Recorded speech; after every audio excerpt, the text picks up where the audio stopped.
Hello again in this installment of Spiritual Wisdom. I'm grateful to all of you who follow me here, and if you've been here before, welcome back. If you're new here, my name is Nicholas, and on my channel I talk about witchcraft, Wicca, paganism, self-love, and all matter of philosophical and spiritual topics. So, worthiness, the subject of worthiness, what we're worthy of, what we're not worthy of, goes into self-love, because a big part of self-love is knowing your worth. But we as individuals, as human beings, as spiritual beings having human experience, throughout the human journey, there's certain things we can get in our head, what we think we need money, we need this, we need that, to be worthy, to be good enough. But we are good enough just the way we are, because all of us, we're all one in a million, we're all diamonds, we're all spiritual beings. We've all got a bright light inside of us.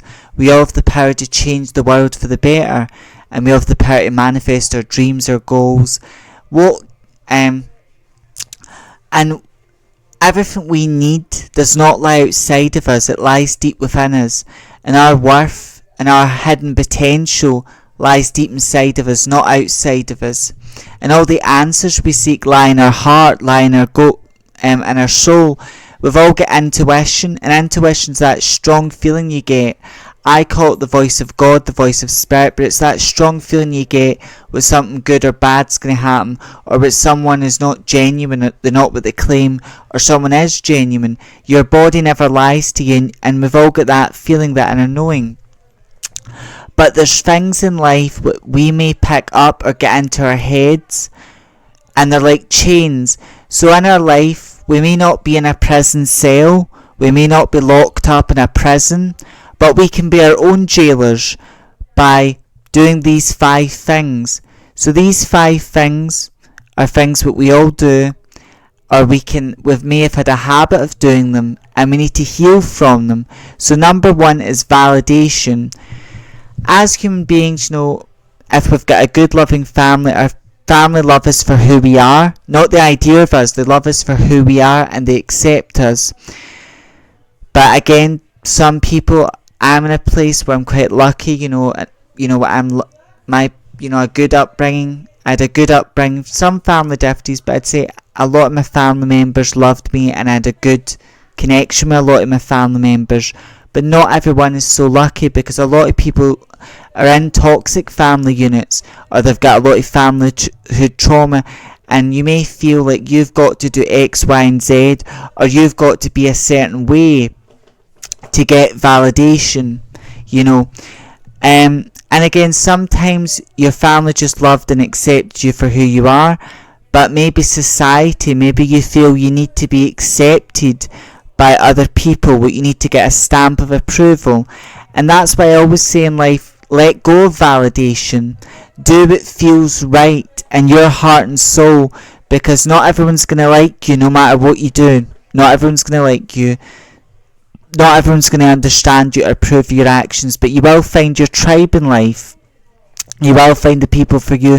It's better to validate yourself, because as long as you validate yourself by going, right, I done this, I chose to do this today because it felt right in my heart and soul, and I didn't hurt anyone, and if what you do feels right, you're not hurting anyone, good.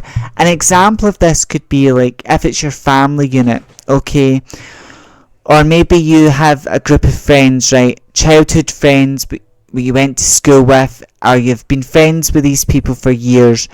You knew what their spiritual and religious beliefs were, and you never questioned what they believed in, and you just went along with it, and and practiced what they done and copied their actions and behaviours. You never questioned, is this really the right path for me? But then maybe you get to a stage in your life and you go, well, my family are Catholic, a lot of my friends are Catholic, but this path does not resonate with me, it doesn't vibe with me. And a lot of people you may walk a different path, and a lot of people may not accept the path you're on. They may not understand the path you're on, because a lot of people can get very zealous, because a lot of people think their way is the only way, the true way. And for thousands of years, human beings have done this. But there's no right or wrong way. There's only the way that feels right for you. And learning to let go of validation is so important, because it's like a big chain. It's like you might not... People, when we're looking for validation, we're not saying accept me, we're not shouting out, but deep down we want people to accept us, because it feels good for a short time.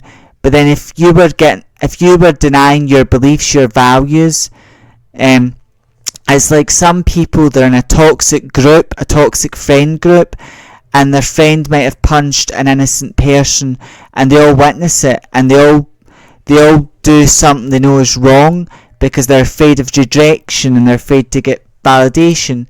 So, it's a horrible way to live, looking for validation, because you may even do things what you don't want to do because you're afraid of being rejected. And if people don't accept the real you, they're not worth your time of day. So the first reason why a lot of us suffer, why a lot of us don't feel good enough, or we feel worthless, is because we feel we need people to understand us, but we need people to approve of our actions and behaviours. Number 2, validation and approval are very similar in nature, but they've got similar but also different energy. Approval, again, many of our parents are that if we had a good upbringing, our parents would approve, if we were doing well for ourselves, doing good for ourselves. But then sometimes, again, you could be in a family unit where you've got a lot of family trauma, and your parents will only give you approval if you're doing things what they deem acceptable, or that. Because sometimes, your parents may want you to... They know you're different, but they don't address the fact you're different. They may even want you to marry somebody for money, or to get a status as well. To get a status, they may do that. So living for approval is another, a chain, because you're looking for people to approve of your beliefs, your actions, your lifestyle choices, and not everyone's going to approve of your lifestyle choices. So again, let go of people needing to approve of what you're doing. Do what feels right, because your worth does not depend on what other people think of you or getting approval from other people.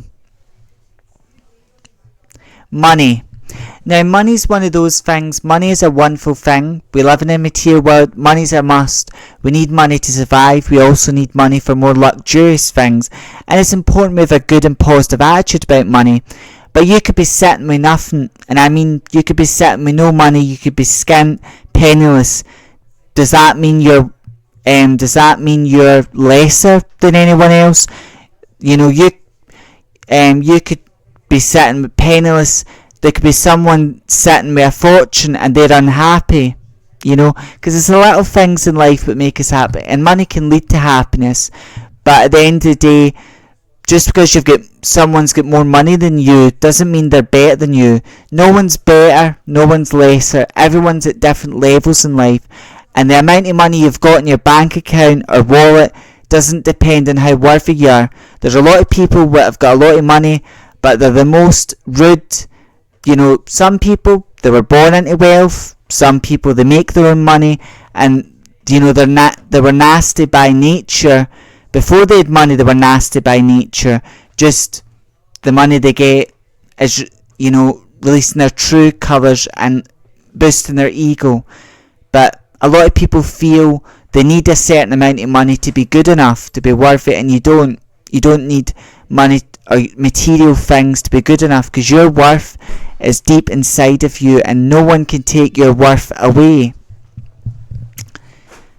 The 5th reason why a lot of us can feel worthlessness and feel not good enough. Now, it's good to help people. It's good to be kind, compassionate, help people when we can. Goddess Hecate taught me this, because she helps me. Those of us who work with Goddess Hecate and are children of Goddess Hecate, Goddess Hecate helps lost souls. Be that people that are alive, spirits, what have, passed on. Hecate's helped me cross over spirits to the spirit world, but also she's brought people to me to help me in my own unique way through doing psychic readings, from doing spiritual work or giving spiritual counselling. Goddess Hegarty's brought people to me in order to help them. But Goddess Hegarty's also taught me we should help, everyone should help people and be kind, compassionate to one other, but we shouldn't be kind without boundaries. So once people disrespect your boundaries, cross a line, you should stop trying to help them, because there's some people that claim they want help, but they don't want to help. They want to take advantage of your good nature. That's what they want to do. That is, what they want to do. And sometimes you may have been brought up in a family, again, family trauma. You may feel like your family may have taught you you're only good enough, you're only worthy if you're doing something, if you're helping people or you're doing something, you're only worthy then. That's another reason, and that's not true. Rather, you're sitting doing nothing, or you are, doing something. That doesn't mean you're worthless or what you're worthy. Your worth is deep inside your heart, your soul. No one can take it away. But a lot of people feel they're not good enough because they feel they need to be doing enough.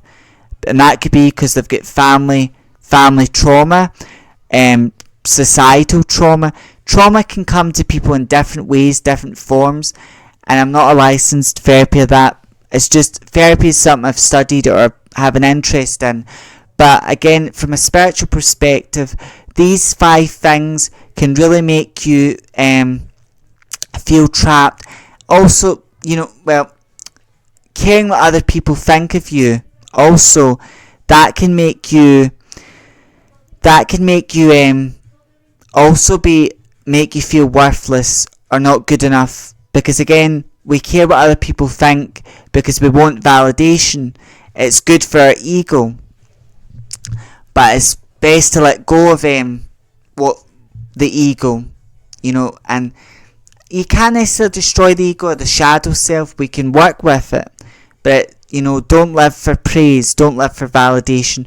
Listen to your intuition, always do what feels right, and learn to think for yourself. Yes, it's good to listen to other people, other people's thoughts, ideas, but at the end of the day, make your own mind up. Now, there's one character, what I would say is a teacher and a spirit guide. Now, I used to work with this being in the sense when I followed the Christian or Catholic path, but I do have respect for this being, but I don't work with this being anymore. But I do admire this story. So, in the Catholic religion, you've got Jesus, and there's a story of Jesus, going to the temple. And he was angry because he saw what they were using the temple as a marketing place, where basically they were making money off of religion. And he was angry about this, so he threw all the moneylender tables, released all the animals, and then because he caused a bit of a stir at the temple, all the Jewish guards and things like that came out, and they said, and whose authority do you do this? He said, and God's authority, and I believe also his authority. But he basically was angry and said, stop turning my father's place into a marketplace. Now when he says father, I take that very symbolically. Some people take it literally. It's each to their own. But at the end of the day, that was the rebel side of him. That day, he didn't care if he lost disciples or if he got disciples. He done what he felt was right. And that's the way we should live, And again, Jesus also talked about how we're all Christ and Christ consciousness. There's that as well. But at the end of the day, it's so important not to care what other people think of you and do what feels right and listen to your intuition. Because these are some of the reasons why we feel worthless. Also status. Like you feel you need a status, be that an online status, like you feel you need a status on social media or a relationship status. You feel you need that to be good enough, to be worthy, And again, no one in life, no one's down here in the ground and no one's up here in the pyramid. We're all at different levels because we're all waking up spiritually at our own time. Everyone's walking in their own path at their own time. We're all good enough. We're all worthy. And you don't need anything outside of you to be good enough, to be worthy, because your greatness, your worth lives deep in your heart and soul, and no one can take it away from you. And a lot of people, they'll I used to do all these things because I didn't always love myself. I was not always confident. I was not always very confident at speaking either. But, working with my angels and guides, walking my spiritual path has helped me grow in confidence, and I learn more and more about self-love each day. Goddess Hecate also helps me a lot with self-love and in my life journey, as does Goddess Aphrodite, Archangel Michael, and a lot of my angels and guides help me with this, and I'm learning more and more about self-love. But again, you need nothing outside of you to be worthy. You're already worthy, and everything we need lies deep inside of us, not outside of us. And these are just some of the reasons. There are many reasons why you, an individual, can feel worthless. And I'm just here giving you a gentle reminder to all of you who watch me, and if you think this will help a friend, share it with them, of some of the reasons why we feel worthless. And we need to let go of those reasons and understand that whether you're doing something or you're not, we're all worthy just the way we are. All of us. And we're all special. We're all one in a million. But when we compare ourselves to others, when we're jealous of others, when we do wicked and horrible things for no good reason, we dim our light. We dim our light. And again, we want to care about other people, but not without boundaries as well. And I'll talk about that in later videos as well, if you're a very compassionate, witch or spiritual person, how to deal with that. But these are just some of the reasons why we as individuals can feel worthless. And they're like chains. And cord cutting can be very useful for this, because a lot of us, we may have psychic chains on us, but we don't realise. So yes, cord cutting is used to cut people out of our lives, but it is also a practice that can be used, cord cutting, to cut a bad habit out of your life, or to break psychic blocks and chains. And we may have bad and negative thoughts, and those negative thoughts, like I'm not worthy, I'm not good enough, or I don't deserve wealth, abundance, those negative thoughts, if you say those to yourself, you believe that is what you'll attract, and then you're blocking your wealth, your good luck, your opportunities. So cord cutting and then writing down your bad thoughts and changing them into something positive can really help you. And again, we just have to remember, we don't need anything outside of ourselves to be worthy. We're good enough just the way we are. Until next time, stay safe, stay magical and wise. Blessed be.